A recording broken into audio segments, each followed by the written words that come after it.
because you now wonder, will Cloud9 be the 6th seed in the playoffs, or will they be the 3rd seed in the playoffs? For that to happen, since they are 2 wins behind Immortals, they pretty much have to win this game if they want to have a slimmest hope at a playoff bye, which every team wants. Every team wants that playoff bye, and it only goes to the top 2. Absolutely the case. Right now, Cloud9 tied at 4th place alongside both Team MVT Dignitas. As you get through the picks and bans, we're seeing the Kalista ban starting to show up. Kalista has been the 2nd most prioritized bot lane carry in 7-13, so it makes sense that she's starting to show up a whole lot more.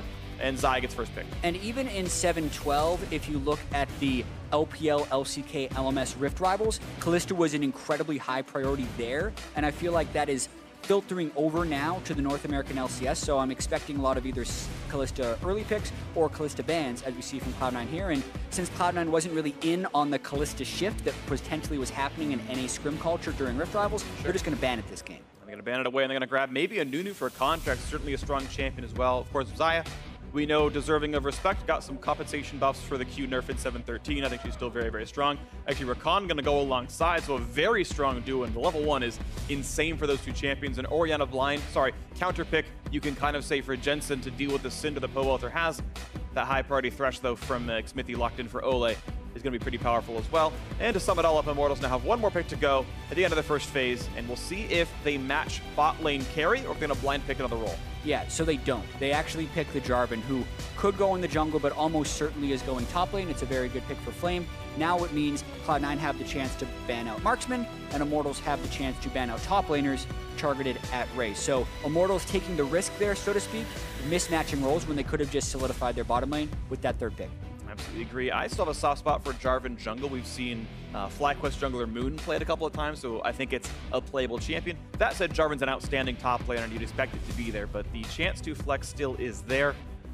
And you can see the Kled ban coming in as Immortals going to, as you mentioned, Jatt, remove some top laners off the pool. Hope to get Flame a great matchup into Ray. There's not a lot of things that Jarvan even loses in the first place. Yeah. Just for some numbers, 31 top lane Jarvan plays in the North American LCS, 2 Jarvan jungle plays in the NA LCS. So highly likely we're seeing that, and that's why we're seeing bans thrown in that direction. Look at this Twitch being thrown in there as a ban. Not the most common of bot lanes, but one that Cody Sun is happy to play for himself. We're hearing that Olleh is going to get his Thresh, so there's no reason to throw any more support bans in there for any reason. And we'll see if they want to throw in a jungle ban to add on top of this one or what. Because, of course, Immortals get priority pick here. They can pick first. Gnar adds another top lane ban away. We'll see what Cloud9 does. Yeah, probably another marksman ban here. Tristana going out the table. It still leaves the stuff like Ashe or Varus, which you can still play with Thresh to a fairly high level of effectiveness, but I do feel like the marksman meta is shifting relatively. Do it. Do it. I hear the do it chants and yells from the crowd. Also great. See, now we know we're getting trolled. It's going to be Kog'Maw, Yeah, still just goes with a hyper carry. I mean, they feel like they're going to have enough protection with the Jarvan and the Syndra kind of CC wall they can put up, and then they still have the Thresh Dark Passage to try and keep them safe. A relatively dangerous pick against Jensen's Orianna, just because of the one-shot potential, but still a good scaling pick. Yeah, definitely very strong. I think there's some interesting things you can do with Kog'Maw as well.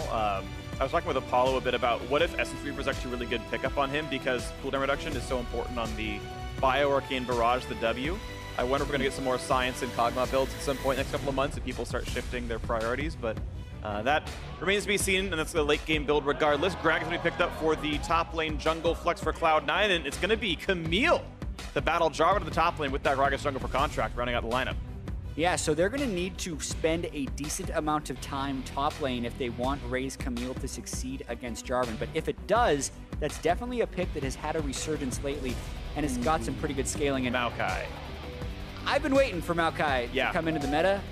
He's one of the junglers that I've been picking up a little bit lately. I feel like it's good in almost all team compositions, especially when you're stacking CC. And I'm really interested to see it in this game in particular. I also think that's why Immortals picked Kog'Maw 4th and then saved Maokai for 5th, just because that is something you want to be able to surprise people with. Yes. It's very good at locking down carry top laners, for instance, like the Camille. So love the last pick from Xmithie. Can't wait to see his Maokai. I think it's going to be a whole lot of fun. We got to see a little bit of it in the FlyQuest versus Liquid match. I believe Nori brought it out in the first game of that series. He didn't win with it, but it's still a cool champion. I agree, Maokai is great. We'll see what he does. There's even some fun optimizations with saplings we'll look for at level 1. I'll see if he has them perfectly on. Either way, though, going to be a fun one to watch for. There's definitely some good peel for this Cody Sun Kog'Maw, who has been coming into his own quite a bit so far in 2017. And we'll see if Cloud9 can resurge here and get back to their old form, the former NA LCS finalists. Yeah, a lot on the line in this game, with Immortals coming in at 8 wins and Cloud9 coming in at 6, jostling for playoff position. But also, one of the first Maokais we've seen in the North American LCS. Onori played it yesterday. This is the first Maokai game I'm going to get to cast, so apologies in advance if you hate him, because I'm going to be talking a lot about Maokai. Me too. He's absolutely awesome. He's a great champion, and it's going to be a whole bunch of fun. Maokai is back in professional play. We got some Mike Young signs. He's not playing here. That's a little weird, but that's okay. You can cheer for these. I know, he has become very popular. I mean, TSM gets championed in like EU LCS games. It's weird. But we are on to the Rift. Here we go. Game 1, Cloud9 versus Immortals. As you mentioned before, Cloud9 are 2 matches behind in the playoff run. C9 tied for 4th through 6th right now in the standings, and they're not far ahead of Echo Fox or Phoenix 1, speaking of Mike Young. Immortals hoping to stay in that run towards first place. And if Immortals win here, then they will be tied for first place. So, as we mentioned, lots to play for. Technically, if it's if it's them and TSM, it becomes a 3-way tie for first with COG. So, very much trying to be in that Cool Kids Club. Xmithie throwing out the saplings in that brush instead of spending his ward, one of the flexibility, one of the many things that Maokai can offer. Yep. Contract's going to leash it and gets out of range. Gameplay. Maokai sapling speed scales with the rank of your boots. No boots means they run at champion-based move speed. So you can aggro it and just run away. Counterplay. Good job, Contractz. Yeah, it looks like Xmithie is going to try and stack saplings at his blue buff. You can space these saplings a little bit so that they jump at different times, therefore continuing the damage over time you get with a sapling being thrown in the brush. He's opted not to start Raptors. That's easier to disrupt, and also your mid laner generally has to help you. And with Jensen on Orianna, you do not want to give him any advantage early on in lane, so it looks like they're opting for the slightly less optimal start. But look, he gets one sapling. Yep, and he leashes it just a little bit sapling. back. Just expertly done right there. Yep. And as long as they're 2 seconds apart, and then you can see he throws another one down. And yes, you don't need a leash to play Maokai jungle. It took 11 seconds to solo a buff. Yeah. Very few champions could do that. He did that very well. That's as good as you can do it, because he also had the timing for his 4th sapling that was just coming back off the board. Pretty good stuff right here. You're going to see some decent chunks of damage on Olleh. And again, yeah, if you're playing Xayah Rakan, you start W at level 1 on both. If you're not with Rakan, I think you start Q on Xayah is generally, I think, superior. But you essentially triple the power of the active if you got a Rakan in the lane, so that's how you start at level 1. You know, look at the top lane fight, and Flame's actually getting a pretty good start with this one. Corrupting Potion means mana to spam and shove in Ray. Yeah, so he's probably going to look to shove in and then get an early ward down. If he has seen some of the quick Gragas routes you can do, he would need the ward pretty much now. That would be enough time for an early Gragas gank, so Flame pushing up safely as well. Yep. Yeah, that Trinket ward in your mini-map in the bottom of your screen right here as well, so he's going to stay alive. Ray's going to push around, but actually holding onto his potion.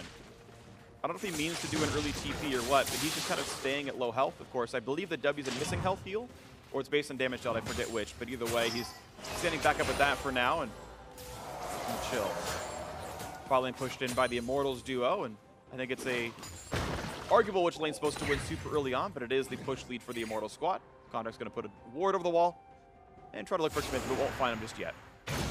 Yeah, Xmithie doing a near full clear. Since he didn't start Raptors, he's not going to be hitting that very early level 4, but he is picking up a whole bunch of gold. Yep. It's always fun killing Krugs, the magic damage dealer. They have negative MR. They die really, really fast. And Xmithie, I believe, has dodged all the wards. Of course, there's no dive to be had on Ray, so it doesn't really matter. Blocks by Scuttle, gets spotted. Leave and just put some wards down to see what Contractz is up to. Yeah. That's one of those plants that you hit and you're not actually that happy that you spotted the jungler. So A, it does make the bottom lane a little safer, but B, it also reveals your position since they know you hit the plant. So his potential gank on Ray is foiled. Yep. Both players also able to deuce each other's jungle routes, knowing that Contractz killed everything but Krugs based on his level in CS, and very similar situations for Xmithie as well based on when they saw him. Probably swings back in, and look at the major farm lead actually to Sneaky. Cody Sun, well, he had the push lead early on, wasn't actually up substantially in farm, and certainly some of this will come back to close, but a early laning phase farm lead to the Cloud9 duo. It's about 4 CS if he's able to CS perfectly his turret, which he hasn't missed yet. Very well done. Props to Olleh as well for helping with that one. That one, yeah, going to be just slightly in an awkward situation. Yeah. But even then, if he picks up those 4, it's a 1 CS disadvantage.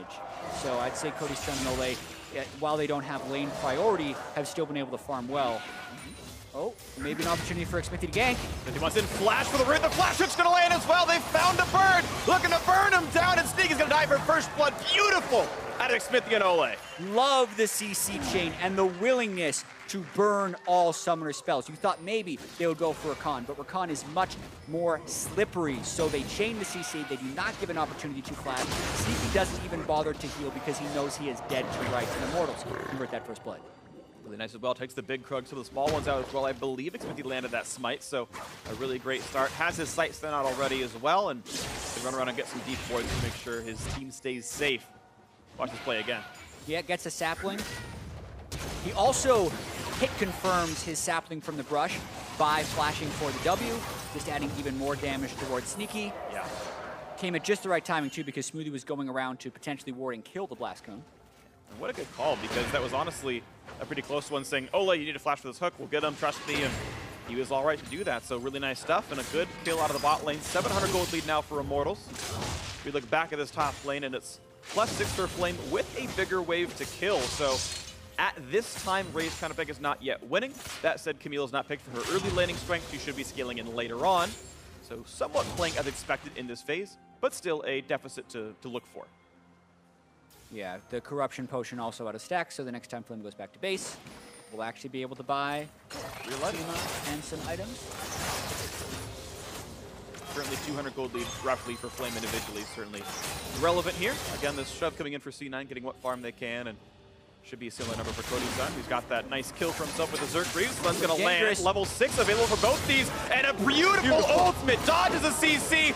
No way out. Perfection out of Cloud9 in the top lane. Yeah, the longer you stay in lane, Doran's Blade versus Corruption Potion, the stronger it comes towards the Doran's Blade because the potion charges are gone, but the execution there from Ray was just right. He landed the wall jump stun. He avoided the damage from the EQ, as you mentioned, and then he also didn't allow Flame to retreat into the turret. So Flame really wanted to stick around for that last little bit of CS. Ray punishes him, knowing that this wave could have hit the turret. Flame probably should have been back, but Ray catches him before he goes there. Right there was just the perfect timing on Heavy Tech Ultimatum. Contractz easily chains it and takes the kill for himself. Deserved. Contractz clearly did more work than Ray in that one. Kappa. Yeah, that's one where you definitely want Ray to get the kill, but you don't want to let Flame escape, because that Hextech Ultimatum was going to expire any second, and Flame could have flashed away. You're right, the nerfs put it at, I believe, only 3 seconds at rank 1, so certainly fairly meaningful. 3.5, I think it is. It's 2.5 seconds at rank 1. Oh, wow. I was actually wrong on the other way. All right, well, either way, certainly a short window, and I got to brush up on my numbers clearly. Used to be strength of mine. But with getting pushed into the turret, both these mid laners have recalled once, so Jensen's was better. He has an extra boost of speed in his inventory, and in fact still has the lane lead. But Pobelter getting pushed away to grab his own blue buff. He's going to miss a couple melee minions out of the turret. Xmithie getting chunked out a little bit, dodges away from the living artillery, and the bot lane just keeps swinging back and forth. This time around, Cody Sun as the lead. I assume the first blood, getting a bit of an extra item combined when he first came back to lane helped with that. And it was big that he hit level 6. As soon as Kog'Maw hit 6, he's able to push in the Rakan. And what do they do with that lead? They have gone MIA.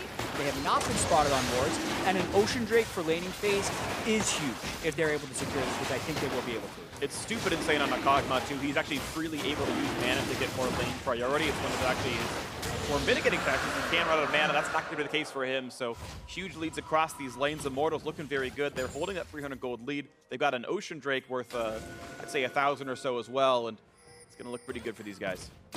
Yeah, Pobelter cheated down for that Drake, so C9 trying to get a little bit back. That's why you saw Ray invading towards the red buff. They're considering going for this. Jensen never happy about the enemy mid laner getting Ocean Drake since he can be so lane dominant. Ocean Drake neutralizes that a little bit.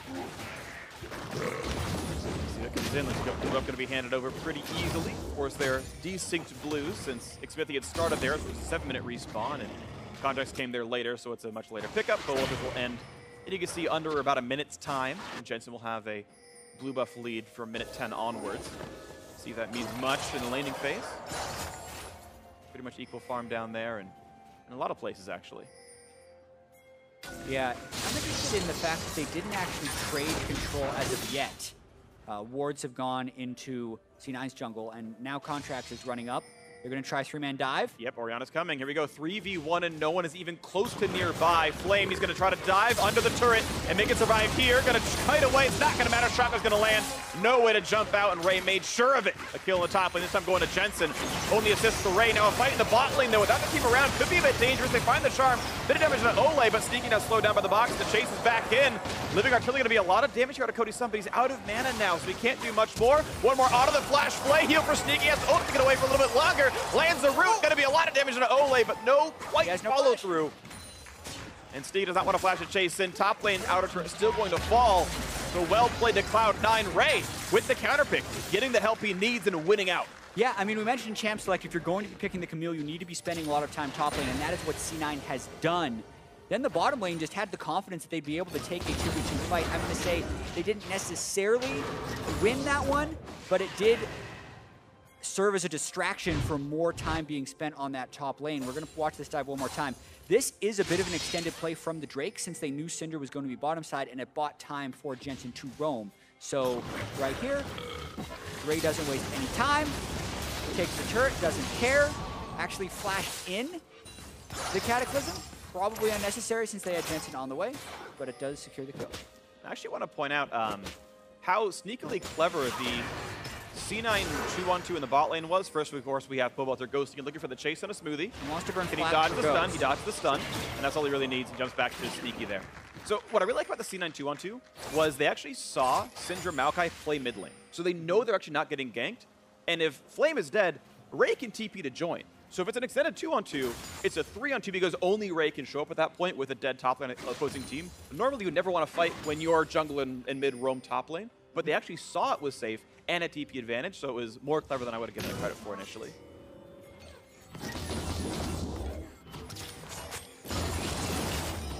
That maybe showing signs of life. 1,000 gold ahead. The first turret gold clearly a valuable part of that one.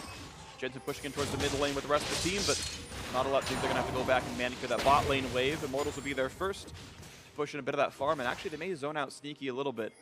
Deny some small bit of farm. Really smart use of that Scryer's Bloom there. They see the Maokai's waiting in the wings. Cody Sun pushing. Yeah, pressure definitely back to Cloud9 a little bit with that first turret going down. Now Immortals needs to track where the Camille could be. Flame not even going Tiamat either. He's going to be slow pushing that wave. C9 opts to take the Rift Herald with his pressure advantage.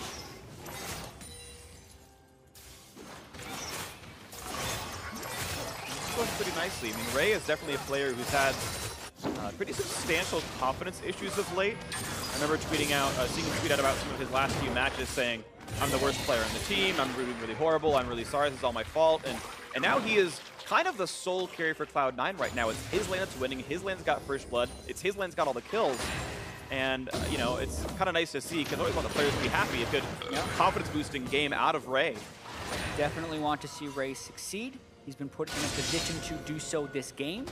Now trying to split push. This has also been one of the places he has faltered a little bit in pro play, is he will overextend with his leads or not necessarily play as disciplined as necessary. And this game will be another test of that against Immortals, who is a very disciplined team. But the turret's starting to cascade for C9 right now. Ray does a lot of damage top lane. Rift Herald goes mid. Will we see a fight? Olleh, here comes the rest of the team. Can Ray teleport into this one? It's going to be careful. Here comes Maokai getting a root on a one. They're going to find Sneaky. He's going to ult away to buy a little bit of time, but he's still low on health. They're going to find one, though. The charm is there. It's Smoothie. Claims the kill card on Xmithie. Olleh going to be next up to fall. Down a double kill for the Cloud9 support, and Ray with the teleport comes in and shuts down Cody Sun. And a huge swing in the game right there, but Flame needs to teleport on things that won't die, because the call was to engage, and if Jarvan was there, Immortals might win that fight. There were very low members of C9 as the Maokai engage came in, but Jarvan wasn't there, Camille was. C9 mopped the floor with Immortals in this fight. Watch this one more time. There needs to be a ward at the turret for him to teleport in if they're going to make this call. But there's nothing for him to teleport to other than the turret. The turret dies, he doesn't make it in. So look at the health bars on C9 right now. If a Jarvan's there for EQR, he might kill 2 people. Yeah. He's not, though. Ray then comes in. He can chase down Cody Sun, who has tried to flank on Kog'Maw in a losing fight, which means he is dead to rights. And Ray picks up another kill. Yeah, absolutely agree. I think that would have been sneaky in Jensen's death in a much closer fight, but it wasn't, and a bad choice out of Flame means he's still kind of the sore part on this game, and it's a 2,000 gold lead now. Cloud9 feeling pretty good with the 2-1 turret scoreline. Let's talk about moments of strength, though, for Immortals. Cody Sun has a 30 minion lead. He got solo turret gold in the bot lane, and he did get, I believe it was first blood kill credit as well, so a surge of gold for him, and maybe this Kog'Maw can carry in the end. He's certainly got a front line for it. 3 tanks or quasi-tanks to hold the line for him. Yeah. As long as he survives Ray, that's kind of the question here. Xmithie wants a blue buff. Wants to give it to Pobelter, will do so successfully. Cloud Drake is alive, and Cloud9 gonna be Cloud 10. I don't think we're allowed to make that joke anymore. I think we made it once about a year ago and said never again. But as you know, I have no shame, Jatt. Little did I know. So I made it. Oh man, move speed from the Cloud Drake, I think definitely more beneficial for the winning team when you have an engager like Ray. He snowballs ahead. If he wins every 1v1, much more important for him to be able to take them. Okay, watch this. Cody Sun and Olleh are roaming up the top side. Ray's going now. Flame's trying to run back to the Kog'Maw and Thresh. Yep, and enough time bot. Ray smartly, oh, he is actually going to flash right back in, but the team is around. And here comes Contractz, though. Do they have the damage? 3 more shots will do it. No, the smite. Sorry, the heal gun actually by a bit of time, and now damage out of Cody Sun. Gonna get stunned, though. Look at the burst damage. Shotgun catches 1, and they're gonna find 2 kills out of it. The combo as Jensen shows in 2-for-0 Cloud9. Ray is big already. And we talk about scaling Camille picks. He hasn't even bought the scaling Camille items yet. He nearly took Cody Sun's entire health bar with 1 spell rotation. So Immortals in big trouble this game. They need to either get the odd-numbered fights and pick people off, or find ways to trade turrets, because currently they're just falling further and further behind.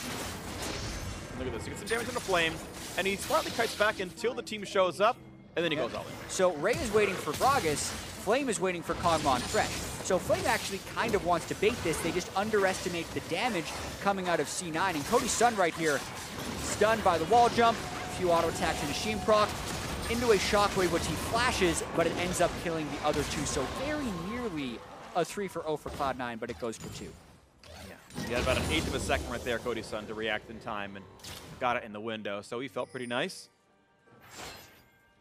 But still, it's a game bleeding away. You can see a 3,500 gold lead puts Cloud9 ahead. Certainly not one you consider insurmountable, but it is going to require a bit of effort now, especially with how scary Ray is. And now that Trinity Force is done, it's even more likely he takes down this Kog'Maw. Yeah, C9 just want to continue to play around Ray in this game. Jensen will keep lane pressure in the mid lane. He wants to be able to roam and support, but most of this is about Gragas and Camille going around and making plays. I'm really curious, actually, to see if Contractz uses his Knight's Vow on Camille and dive buddies with him versus sticking back with Sneaky or Jensen and trying to peel. Yeah, I actually wonder, because you're right, it is very much about Ray and him doing the job. And honestly, Ray's going to do more damage in fights, so Contractz would heal for more by having it on. There's lots of reasons to go through. And we'll track over time. Knight's Vow right now 0-0. 1 being built by Xmithie as well should help quite a lot for Cody Sun. Not quite going to find the stun is Ray, and not in. Yeah, Ray wants to take any fight because he can win any fight, which is what Immortals is trying to use against him. That's why they roam Pobelter over there, and that's where Ray needs to have the spidey senses of the team is baiting him. He had them right there. He waited until Pobelter revealed before he actually all in. So very well played by Ray so far. And now he's going for this bot lane 2-2 turret, and you can see Flame doesn't even want to get an auto attack range. And even though the Gragas and the Orianna were around, Ray turns back a bit early and wants to get the Gromp, it looks like, for a bit of gold income. Jensen, though, still in the wings. You can see some pretty solid ward control for Cloud9. You can see that split pushing is always a team effort. They've got him 2 to 3 wards in this jungle to make sure he is safe. And you can see that Immortals knowing that creeps him back out. I'm also disappointed I haven't gotten to highlight Xmithie's Maokai that much. He got first blood and then has been a pretty much non-factor since then. He's very good at creating chain lockdown in team fights. You want to see it with chain CC between the Syndra and the Thresh, and it's great for picks, but he just hasn't been in position to get those picks almost at all. They've only been able to pull off that CC combo once, and for the most part has been neutralized by the rest of Cloud9. Well, we'll see if they get that movement in. Honestly, I think an Immortals win looks like Xmithie being a defensive tank and somehow having Cody Sun deal all of the damage, but this Kog'Maw only on one major item right now. Honestly, the scaling feeling a little bit slow, only on Ruin King. Xmithie finding a bit of a CC, but he's getting rooted up, and look at the damage output there. Religion doesn't help, gets Charm, gets knocked up, buying a bit more time. Explosive cast, not going to be thrown out by Contractz, a bit late, but they get the damage anyway. Smoothie, his third kill, a spree for the support. 8-1 now, Cloud9. No mid lane wave yet to fight with. But they'll wait for the next one. Yeah, Xmithie goes in all alone. Ray and Contractz looking to make a fight over the wall if Immortals decide to defend this turret. He binds with Ray. Yeah, here we go. Here goes Ray, he's found the ultimatum, looking for Olleh, look at the burst damage. Gonna shut him down, and the kill comes through. Jensen getting it for all of Ray's hard work. Another one on the board, 9-1, Cloud9. 9 consecutive kills this game. Yeah, they are on an absolute tear. Baron up, Xmithie and Olleh just respawning. They could threaten Baron, but they do not do so as of yet. Probably the right call. But there is so little room to work with now for Immortals. They had a nice first blood start. The gold on the Kog'Maw, that's exactly what you want. They got the sub 10-minute Ocean Break. Those are very strong points to have, but winning through top lane, Ray doing incredibly well on this Camille, has kind of broken the map over his knee at this point. You can see the Living Artillery used to spot for Baron. No one's on it. Yeah. They're okay for now. And quietly, Jensen is also having a really good game. Yeah, right? We're talking about Ray 205 and how he's hard carrying, and Jensen sitting there at 2-0-6. But most of Jensen's kills and assists have come through supporting the play started by the Camille, which is very different from the Cloud9 we've seen this split. Right. It's been very rarely the top laners making plays, and almost always has to be Jensen. And as you can see, when you do have that stud in the mid lane who's performing, and then you add another one, it works out very well for the team. Certainly, you don't get to roam out of mid lane unless you... That's 3 points! What's the uprights? Welcome to American football, Olleh. But yeah, I mean, I agree. Jensen has to have lane priority to be able to walk out of the lane and walk top lane without losing his turret, and he's done that pretty successfully, so you're absolutely right. Credit to Jensen for a good game. Here we go, Ray. Just looking for more damage. The physical damage shield going to keep him healthy against the turret. Has to respect the Jarvan wave clear, though, and backs out for now. Yeah, and Immortals need to keep track of the Baron, which makes it hard for them to devote resources to the bottom side. So Cloud9 now just looking to continue to single out Flame. Really like the way they're playing the map right now. Here we go, bot lane 2-2 gonna fall, and it's so nice. C9 have so many avenues of winning, as you mentioned, Baron control and the bot lane as well. You can't control for both, and a simple rotation says, all right, bot lane 2-2 is down, 5-1 in turrets, 6, make it 7,000 gold lead now, and then Immortals can get wards over Baron Pit. They can't really bait. See, he can solo a Cloud Drake. And actually going to be Immortals looking for the big play with the Blast Cone, and in fact, it's all in Fog of War. This could have been exactly the play they needed if they had the damage in time, and a play of the Ruin King Kog'Maw could be just that. Smoothie's too low to the play, and for Xmithie to make sure, and look at that one. Immortal with the clutch shot calling. Gonna grab Baron the flashes and get 2 flashes in the lane to get him to safety, but still very, very nice by Immortals getting something back. Yeah, that's the types of trades you need to be able to make when you're down in the game, and just as I commend C9 for focusing the bottom side of the map to get the turrets, you can't abandon Baron for that long when you don't have vision. If Baron goes black and you don't see where the team is, you have to check immediately. You cannot stop to take Cloud Drake, but that's what C9 does, and it, at the best case, delays the game. At the worst case, it lets Immortals back in. And they actually walk by the ward and then just... Oh, well, that's... I think Smoothie sees it right away. He runs up. He's like, oh, they blast cone. But yeah, at that point, you have to stop Drake right away. Yeah. And the run, they weren't there in time, and still was a great play by Immortal to make that one happen. I gotta credit Cody Sun, by the way. Very frequently, you'll see Hurricane's second item on Kog'Maw. It makes sense. You spread the on hits, but Hurricane is not a good single target damage item. He's rushing Rageblade second instead because he's got to fight the Camille one-on-one so frequently. I think it's the right item adaptation, even though in 80% of games you would go Hurricane. I always like little smart adaptations like that. So props to him. We're seeing Ravenous Hydra now done for Ray. I would argue that's probably a better split push item to stay full health at all times. And you have to wonder whether or not the Orianna shield and the Night's Vow from Contractz will be enough to give him the tankiness in teamfights when he invariably collapses. Speaking of the Night's Vow, it's been put back towards the Xayah, it seems, back on cooldown, and it points to the top left, so Ray is on his own for now. Yeah, the cooldown on Night's Vow is relatively short.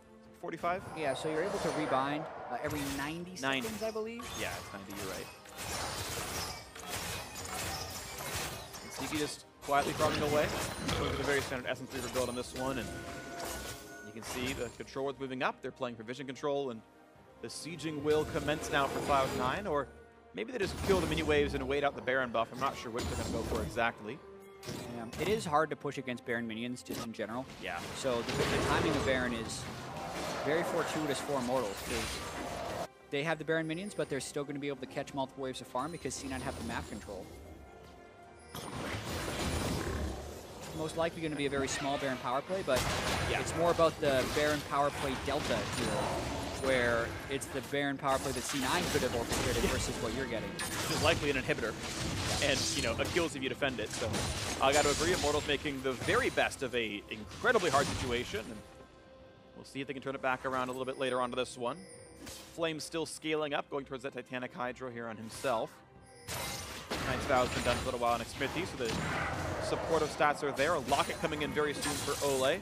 He's only got about 300 gold to go until that's combinable. So big shields are in there soon. And generally speaking, Camille's going to start building tanks from here. So the damage, if it doesn't one-shot a Kog'Maw through 3 different shields, or 4 depending on how you look at it, then he's going to start being able to outscale and win the team fight. So that breaking point is a big thing for Immortals, and as long as they can keep Cody Sun alive through Ray and maybe Contractz first, it's going to look pretty good.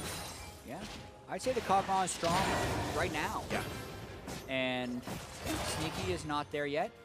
So Camille is the one that is strong, so a lot of it depends on how Ray is able to sneak into team fights and whether or not he can dodge CC, because Immortals have a lot of CC. Maokai peeling, as well as the Thresh, or Syndra for that matter, just a bunch of CC they can throw at him. You see Cody Sun trying to make himself useful. He walked in the bot lane hoping maybe Ray's going to go for a fight. He didn't, though. Patience still out of that Cloud9 top laner. Going the waves, backing up, looking for more individual gold. 1,500 on Ray, so important items to buy. You can see as the control ward's all flashed up on your screen at the bottom right there. Cloud9 looking to play for the next big vision play as they all recall buy up, and a Spectre's Cowl done will help him a lot against this Syndra. Yeah, they are going to be getting a 3rd Cloud Drake, which they will not be very pleased with, since Immortals is all cobbled up in their base. There's not too many picks that happen in the open field in this stage of the game. So that Baron, again, super critical for Immortals. Yeah. Unless Cloud9 somehow gets these situations where they get 3 shots on a turret because they rotated faster than you. But that's few and far between, I'd say, and I would agree with you, Jatt. It's one of the least useful Drakes Cloud9 could have right now. I'd take Ocean for infinite sieging, absolutely, and Mountain for Baron rushes, and Infernal for team fighting. So when you're in this stage of the game, if the map was more open, if C9 had turrets down and Immortals was walking around trying to make plays, then I think the zoom you get from 2 or 3 Cloud Drakes actually is quite beneficial, but just not right now. Totally agree.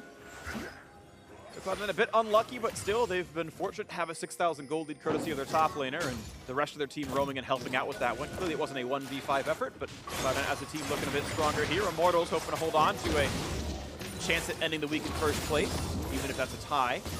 Top lane tier 2 under fire. It isn't long for the world, but Sneaky still has to respect like a flash play or something. There's a chance you can't react with the Feather Storm in time, but 2 more attacks will knock it down. Does get stunned. Olleh's gonna hook. And look at the courageous play out of Smoothie. Lovers till the end, make sure he survives. Yeah, also the 206 Orianna there might had something to do with it. But I do love the play by Smoothie jumping in front. I think his credit support's all right. They don't get enough love, so shout out Smoothie being awesome. And the Drake's gonna spawn, and Cloud9 gonna take it on. I actually wonder, it's gonna be 34 minutes if they kill it right here. Ooh, good pick up there by Contractz. Do they wait a minute to make Elder Dragon spawn? And instead they're gonna knock it down at 28-20. I think it's worth it because they're gonna get another Drake here if they maintain control of the map. So now, okay, they can get an Ocean if they clear it up again. I do think it's worth it because then they'll be stacking more Drakes in. And I do feel like they can still scale along the same level of Immortals. So there's a Kog'Maw on one side, but they still have things like Camille and Xayah, who I think scale pretty well in this game. Yeah, definitely worth the discussion though, right? Because waiting for you're still gonna have a 3-stack Elemental Elder, and if you can have that spawn in 35 minutes, you might really want that. Right, just getting it's like less potential like 70-minute power because you're one less break into the game, but at the same time, if you want to at 35, you don't want to wait another 6 minutes to go for a closing push. It's a debatable choice. It might not matter much in this game. Cloud9's certainly in a good spot. They've got that third Cloud Drake. They got the movement speed for maybe fast recalls or something. Playing for vision control over Baron that has just now spawned. They find some damage on Xmithie. Explosive cask withheld for now from Contractz. I think intelligently, the team not really in range to kill off this Maokai. But they're going to play for Baron control now. You can see that control ward deeply put into the Baron pit means no wards can sneak over the wall and not be spotted. Waiting around the wings, looking for someone to get a little bit cheeky. He's trying to hide in unusual brushes. Shockwave going to force a flash. And as long as they can wait the next minute and 10 seconds, it's going to be cooldown advantage. Phreak taking some serious hits though right here. Gets the turret down to half HP, but has to run away. And at half health means he needs to wait for another wave to heal back up. Yeah, this means C9 can go right back to threatening Baron if they did, in fact, see Pobelter in the ward. That's what the control ward is there for Ray. That's why the control ward is there for Ray, rather. Very smart. Contractz said, hey, let me get Scuttle. I'll level up to 15. And Sneaky backs off and gives Contractz that level up. Coordination, never seen in solo queue, but good job when the voice comes Contractz calling out that he wanted it. A very tense moment here. C9 want to be able to force the Baron, or at least to teleport out of flame. Ray's pushing in, so can they get the TP? Can they trade it? They would have to ult right now if they want to go. Here it comes. Okay, here comes the engage. They're going to knock it out and go for the play. Can they knock down Baron in time? Here comes the team into the pit. Blue team's going to grab it. Jensen last hitting. And here comes the deep fight. Contract low attack by Flame. Shutdown comes in 1 for 2. For 1 so far, actually in favor of Immortals. But now trading back. The health bar's running low. Ray over the wall. He's going to find Cody Sun. Fighting for a bit longer. Flashing away though. And now he's going to get kited out by the Kog'Maw. What? Oh. Cody, I think he thought he was going to get stunned. I think he thought Ray was coming for him. And now he is. No, he's not going to go for it. Yeah, here I thought Cody Sun was going to flash forward to go for the kill on Ray, but he burns his flash. That means it's 3 for 2. Minion waves on the way for C9, and all the carry positions are alive. And it's going to be a big deal right now with Cloud9 in completely the driver's seat here. Inhibitor turret is going to fall at the very least, and 15 seconds on many of the respawns mean you probably don't even defend the inhibitors themselves. He's going to have Cody Sun going for some poke, and you can see staying out of range of command attacks. He grabs this one for free. And Ray has no wave to work with in the top lane. Pobelter clearing that away nicely. The Baron power play means +1 kill, and the middle entirely broken. Yeah, and definitely not a safe play here by C9. There's wards inside. Olleh hooks in and actually lanterns in Xmithie, so it's a full 50-50 right here. That's why you see Xmithie actually smite at 1150, and Orianna actually ends up picking up the Baron. Contractz doesn't even get his smite off, but then as everyone piles into the pit, you're dealing with Shockwave and Xayah's whole suite of AoE abilities, so yes, C9 will win that fight, but only barely. If Contractz flashes forward, there's a chance, or rather, if Cody Sun flashes forward, there's a chance that he gets that kill. He says, oh man, didn't flash at the right time. That was definitely strange, because clearly his mouse had to be on the left side of his screen. I don't know if he I don't know what it was. I'm sure he could talk to him after the game or something exactly what happened, but clearly he was not happy with what he did. Again, it might have been he predicted a stun, and it was just a predictive, I think he's going to hookshot onto me, but either way, it's a flash down and a positive trade for Cloud9 overall. Little battle over the wall, kind of forced to run away. Flame getting a slow, but no chase to be had. C9, of course, still very, very threatening. You see Ray continue to split push in the top lane. Neither of these players have teleports available, so Ray is alone for several seconds here. GA Camille now, and they're catching out Flame. They slowed him down, so it's a Kog'Maw on one more. They're going to find the knockback. They're going to look to knock down the Jarvan. He's going to be jumping away, but the health bar is not long, not big enough, and the kill comes through to Sneaky. Yeah, really rough game for Flame, and Cody actually trying to kill off Ray now. It's going to be Guardian Angel pop, and the rest of the 4 members are here to stop him once again. Ulti out from all the damage they need, but now the heal is enough thanks to Redemption. And Sneaky, though, going to get caught out a little bit here. Do they have the damage to kill him off? The hook is in. They're going to find the shot. Shockwave to buy some time. Sneaky staying alive. Finally, the attack comes through, but it's still a positive fight for Cloud9. Cody Sun looking to get the damage. 2 more shots might do in Jensen. Now at Contractz. Cannot quite get the crits, but it was still fairly close. 3 for 1, though, still in favor of Cloud9. Ray gets away with it in a battle 1. Yeah, Cody pumped out a ton of damage towards the end of that fight, but it's not enough. The gold lead now cresting 13,000 gold, and the inhibitor is getting cycled down. Cody's still trying to threaten, but 1 pick would mean that potentially all 3 inhibitors going down.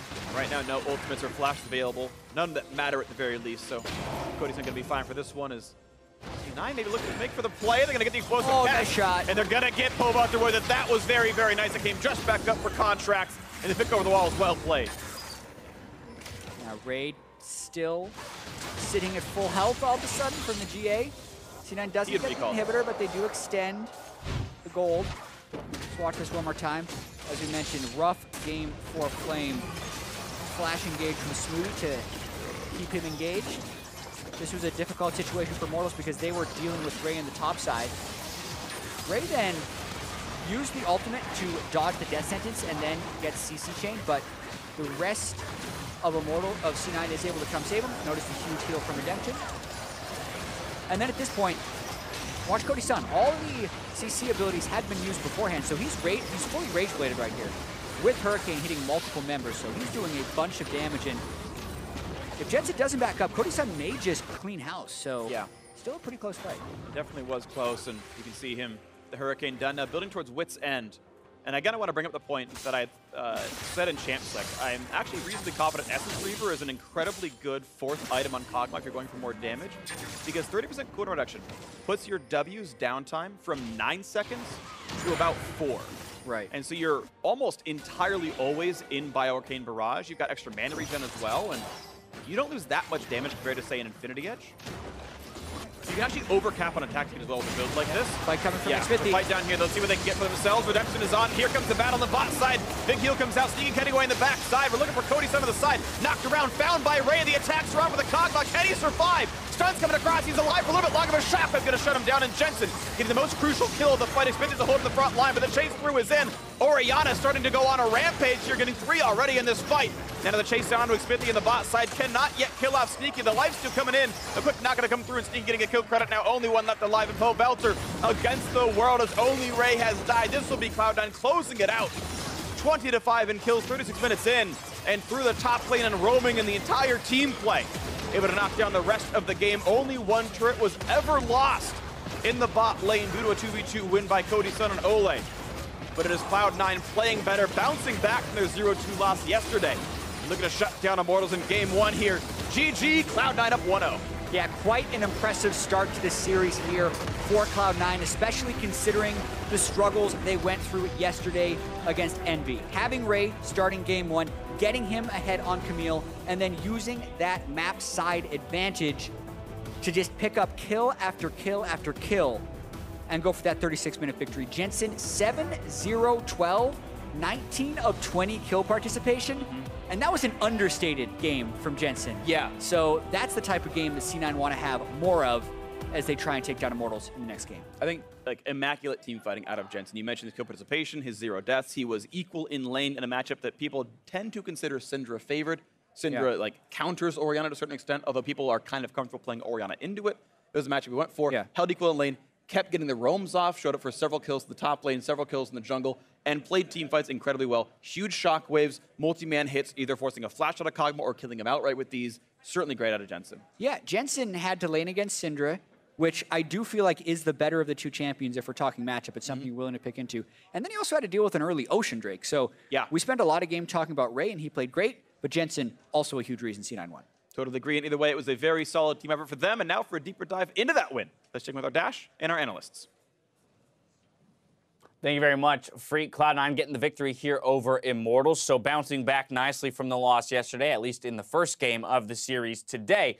And looking at how they've done it, Jatt mentioned, of course, Jensen was a top performer for the team as expected, but that's therefore where I want to move away from him and talk about the other top performers. We're looking at Ray here as stepping up to help bring this victory home. Yeah, I mean, I think the whole top-sided map played exceptionally well. You know, Ray, Contractz, and Jensen all did very well to get this top-side lead. The thing that's kind of strange or frustrating or whatever you want to say about Cloud9 is not that they can't perform at this level, it's that they're so inconsistent, right? That is what is plaguing them. It's not like, well, Cloud9 can never beat TSM. Yes, they can beat TSM. Yes, they can beat the best teams in the league, but they can also get 2-0'd by Envy, and they can also lose to whoever on any day, it seems like, and that did not used to happen. And the big thing, too, is like they lost to Envy doing the same style. They were aggressively attacking Seraph, basically, for 2 games, and they could not execute it properly enough while the bot side was getting dismantled. And this time around, they do complete the topside snowball using this Camille pick, but it's the kind of thing where, like, you know, as Zayle's saying, why is this inconsistency coming from that they can't do it every time? Granted, the difference is that they lost Envy yesterday focusing top with impact in the game. Today, they're playing Ray. Now, I'm not saying that this is because of Ray that they won the game, but it is something to look at. If we go all the way back to the original distinctions between the two players, it was always that Ray is going to be a little bit more solo carry, split lane, you know, split push focused as, you know, stylistically, whereas Impact wants to group and join the team. So then it's about, okay, how much impact does focusing the top lane have on those two different styles? If you can actually get the Camille rolling, we saw how effective it could be, mentioning with the Ravenous Hydra that, hey, if I can get up, hit the turret twice, back off, regen up, hit the turret twice again, I mean, eventually I'm going to take it. Yeah, and I mean, so many people lean towards Titanic Hydra because you're tankier, it's easier for team fighting, you're not going to burst it out, but like, Ravenous is so strong in split push situations because he can just sit there hitting the turret while he's getting hit by J4, he can take a horrible trade, and then you step back, you're back to full health off one wave, and you can continue to repeat that. So that can create a lot of pressure on the map. Especially from ahead where you don't need to be as tanky given the fact that you're further ahead than the rest of the game, so you can invest more into offensive stats. So obviously, Ray had a huge, huge influence over this game. Right, so we had all the focus in the top lane. Early in the game, C9 gets Ray ahead. I want to take a look at one mid lane fight, though. 3-0 in favor of Cloud9, coming 13.5 minutes into the game. This is where they get their first real big advantages off of this Rift Herald push. And so far, Immortals have been hanging into the game. This is when they make their big stab at trying to come back and punish this grouped up mid push that was coming in for C9, but they come in a little too disjointed. The backside comes in while the front side is dealing kind of with that Rift Herald, and it's just a two-man or three-man backline that just gets blown up. And it also felt like it was a little bit too late. I think that Immortals were trying to time this so this pincher happens as C9 is moving up the turret. Right. Instead, C9 has time to kill the turret, has time to turn and pinch on the backside, and the timing was off. It felt like, hey, the play is not going to work, but they tried to force it anyway because they were feeling the pressure of that situation. And when you go for a play in that situation, it has to be extremely well timed, or the five-man squad turns and they collapse on one half. And it's worth noting that like Immortals did do a decent job stalling this game out. They snuck the Baron at 22 minutes. They're still a very competent team. It just felt like that one big play did not break their way. And C9, as much flack as we've kind of been giving them recently, they're still a good enough team that if you give them a 4 or 5K gold lead at 15 minutes, they're going to be able to close out. Maokai jungle. Second time we've seen it. Second time it's lost. What's our opinions on this? I know Jatt's was excited about the pick, right, and about the possibilities with it, but it doesn't seem to be working out so far with the limited sample size. What would make this pick effective? Where will it work? I mean, I personally think it's a very strong pick, and we haven't seen enough games to really kind of make the judgment on it. Like, my opinion is, with a champion like this that can force engages, that can push you off turrets extremely hard, if your lanes are already winning, it's so much stronger because you can simply walk up to mid lane turret, you go to the side, you throw your ult, they either have to run away or fight you into it. So it's like, you can create these situations where it's almost lose-lose, but when your team is behind, they don't necessarily have to care, right? It's like, oh, sweet, I tried to push you into my ult, well, you just ran into us and killed us, right? Like, yeah, I mean, you can look at that Baron situation where they snuck it. It was really clever usage of the Maokai ult to basically use it almost like a Talia wall in the sense where you just like you have to run through this to get to us, and you can't quite do that. And from behind, that's not quite as impressive. But if you're doing Baron control from ahead and you turn off and murder people, it looks a lot better. Now the question is, does Maokai lead to his team falling behind more often than not? Maybe. Right. So it kind of seems like maybe where we're arriving, as you mentioned, is that it will require strong laners. But looking at this Immortals lineup, you've got Syndra and J4 as two of your sole laners. Those are strong laners. And I think it's just that C9 played around top pressure better, right? You know, if the Jarvan is the one that they actually get up there and they get that lane going, right, then that's such an easy lane to repeat gank with Maokai J4. Like, the gank setup is incredible. We saw that C9 did that earlier and did that better with Camille. And once you are behind, you can't win the 2v2, so you can't really go up there and try that. And I think it's simply that C9 played those early stages better. But Maokai, in my opinion, can pull off those kinds of ganks and can snowball the game in a similar way. Well, C9 with Ray in the lineup bounced back from a loss yesterday. We'll see if Immortals can continue their fight for first in Game 2 versus Cloud9. That series continues after the break.